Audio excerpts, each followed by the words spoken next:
Hello everyone, this is Ariane from La Fille de la Mer, and today I am making some local beer soap, but this time it's a liquid soap, which is why I have my crock pot. So the first step when making beer soap, whether it is cold processed soaps or hot processed liquid soap, you need to degas and boil your beer to remove the alcohol and to remove the CO2 that is in it.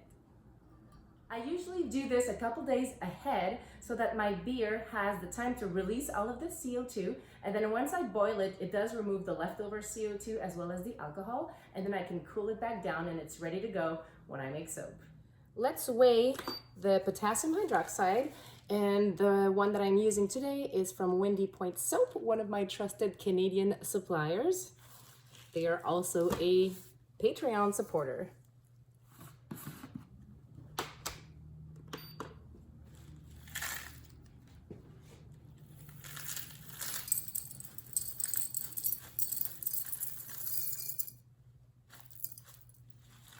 Just like when working with sodium hydroxide, always wear gloves and goggles to measure your potassium hydroxide. Here is the beer.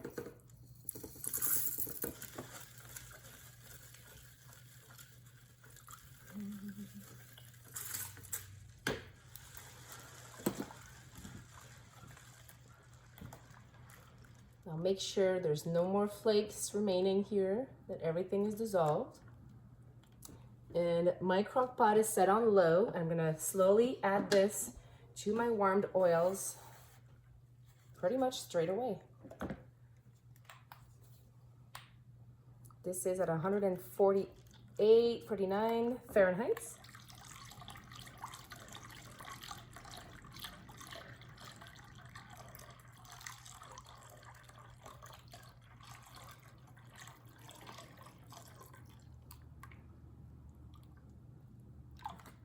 Now it's time to use the stick blender to make sure that this is fully emulsified and that it reaches trace. Now trace is not the same in liquid soap as in cold processed bar soaps.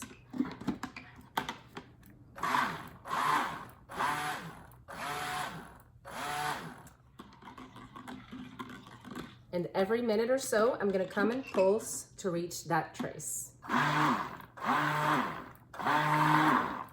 Of course, my battery went off and I had to switch stick blender, so I took a corded one just because this is a bit of a longer process than CP. And you can see the texture is changing in there. We're getting to trace. We're not quite there yet.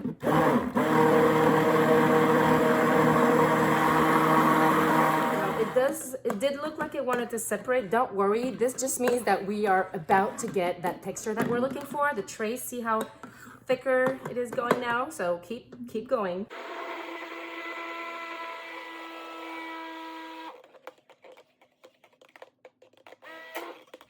And once it is at the trace texture that we are looking for, I'm gonna cover this, set it back on low, and let it cook for a few hours and come back and stir it once in a while.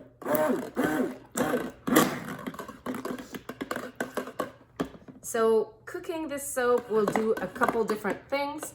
Well, it will also ensure that all of the potassium hydroxide, the lye, is completely cooked and neutralized.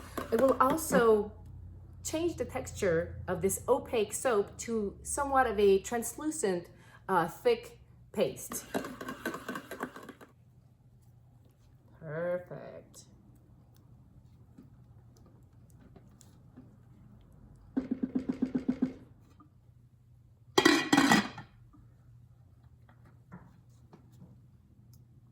It is 5 to 10. It has been a good 30 minutes since I started to cook, so let's open the lid, take a look, and give it a stir.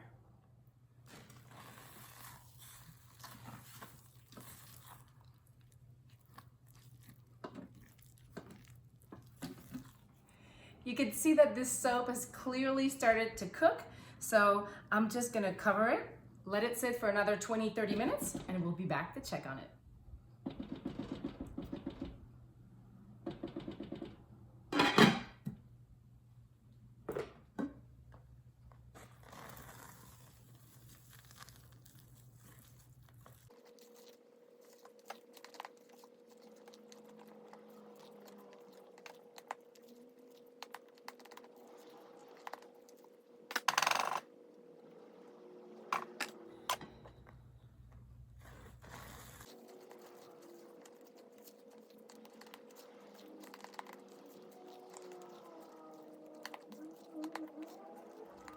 it's so interesting to see all of the stages of making our liquid soap paste.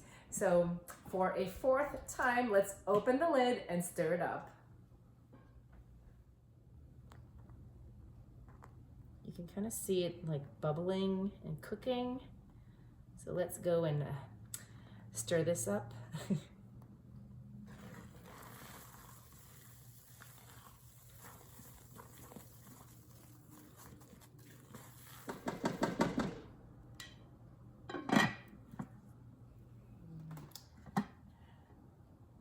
Look at the beautiful color of this paste. It is now fully translucent, and we will now do a pH test and then transfer it to a measuring cup to weigh it in order to dilute it. I have a little bit of warm distilled water here, so I'm just gonna grab a little bit of soap and dilute it and test for pH with some phenolphthalein. So when phenolphthalein is put in contact with soap that is not neutralized and fully cooked, it turns a nice bright pink. Although it is a very pretty color, we want to make sure that our soap is neutralized and that there's no lye left into it so that when we use it, we don't burn our skin off. So let's add a drop and hope that it stays clear. Otherwise, we'll need to keep cooking. Yes, nice and clear. So I've added the water and we are just gonna let this sit till tomorrow. I'm gonna stir it a couple times while I'm still here just to help it dissolve. But basically that's it. Once it's diluted, then we can play with the consistency. We could scent it, but in this case we won't. So voila. It's morning. The soap paste has started to kind of mellow out a little bit. It started to incorporate with the water. It's still thick, so I'm gonna add a second part of water to dilute my paste even more. So every time you dilute any liquid soap, you're gonna wanna note every bit of water you add to it so that when you recreate your formula, you have the perfect consistency. So as you can see, this is still kind of thick and gloppy, and this is too thick to go through a soap pump. So I've warmed up some more distilled water and we're gonna go ahead and add it to the paste and let it rest for a little bit.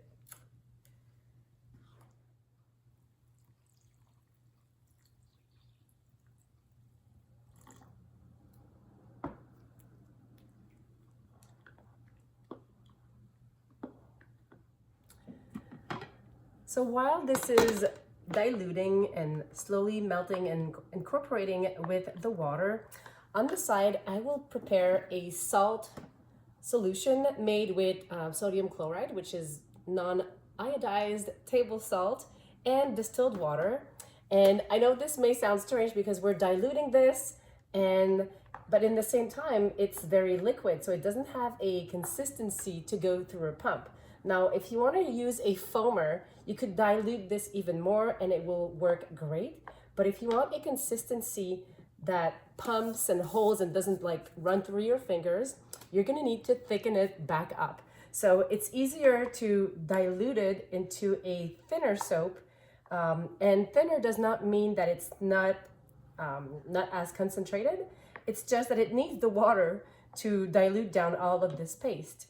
So I'm gonna make a 25% solution, and then we will add little by little once this is melted and to room temperature until we get the desired consistency.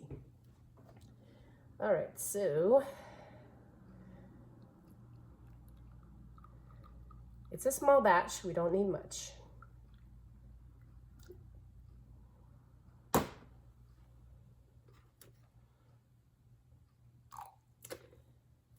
I did warm up the water to make it easier to dilute the salt.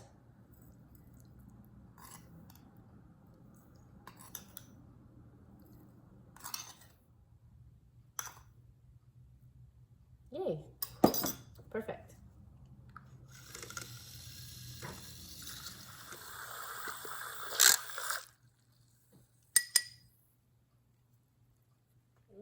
help this along, we only have a few little clumps left on the top of the surface of this soap. So I'm gonna carefully try and break them down with a stick blender. Of course, this will create some foam, so I have my rubbing alcohol ready to remove any of that. So burp the stick blender if you're impatient like me and you don't want to wait for everything to dissolve or to melt.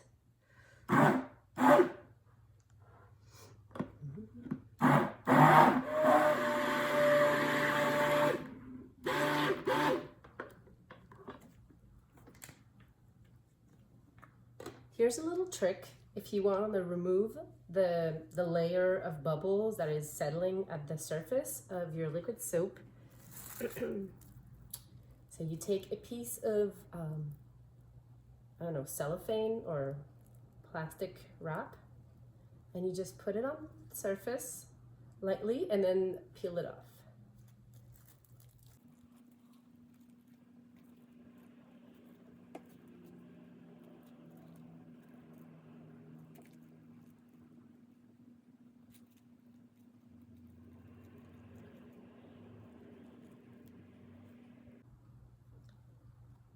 I make sure that it touches all of the surface, and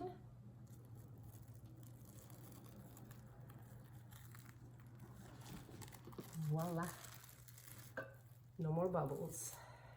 All right, let's test the pH of our soap and adjust it if need be. I have a clean container on a precision scale, which is sitting on top of another scale, but it's just to elevate it a little bit. So this is at 0. It's tared down. So I'll make a solution with some distilled water and some soap, some diluted soap. Distilled water.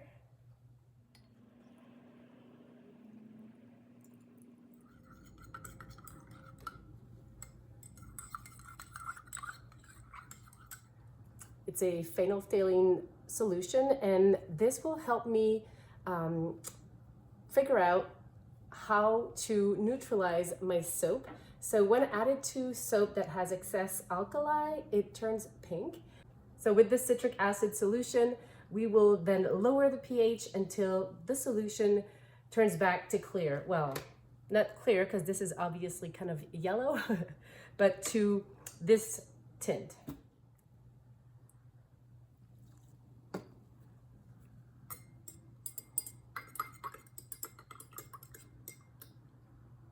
Wow, no pink.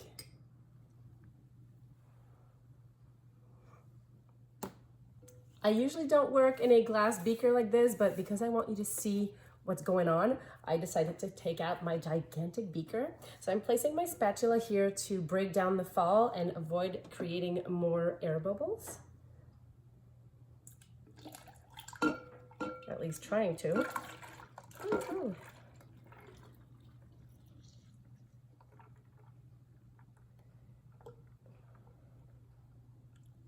Or to adjust the consistency, I have to work with room temperature soap. If it's too hot, then you'd have to wait for it to cool down to really tell if it's thick or not. It's always more liquid when it's hot, and then it thickens up once it's cool. So you better do this with room temperature soap. Okay, so. Now, let's grab the salt and hold on.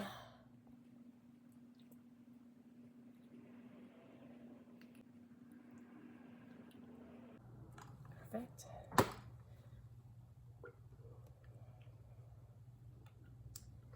So I've added 0.5% of my total weight. I'm gonna stir this in very well.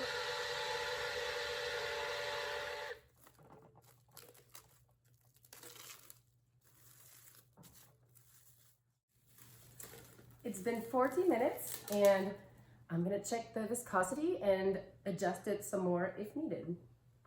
Yeah, it is still pretty fluid, so let's go ahead and add another little bit of the salt solution.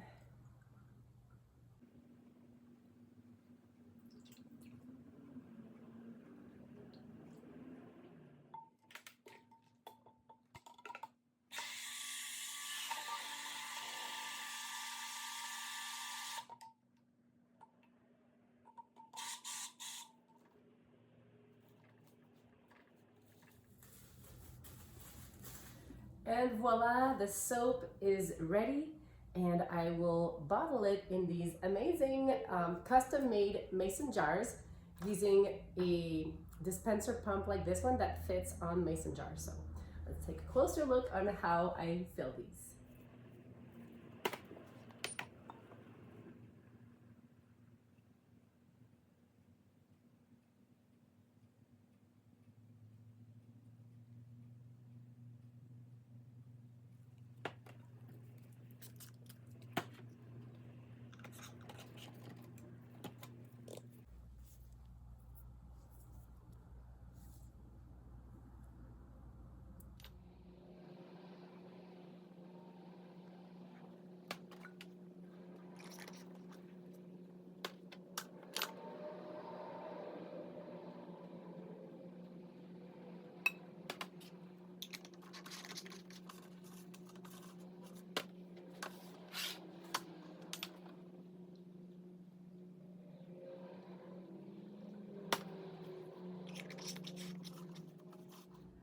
This is it, you guys. Thank you so much for watching. I will end this video with a lather test, of course, but before I do that, I wanted to thank you for watching this video. I hope you've enjoyed the process. If you would like to learn how to make a liquid beer soap similar to this one, you can head over to my Patreon campaign. I will leave the link right up there and also in the description box down below. And for $5, you will be able to access this tutorial as well as the past 3 months formulas plus a keeper formula, because we do vote and we have some formulas and tutorials come back each month. So thank you so much and take care. I will see you guys very soon. Now, I'll go wash my hands.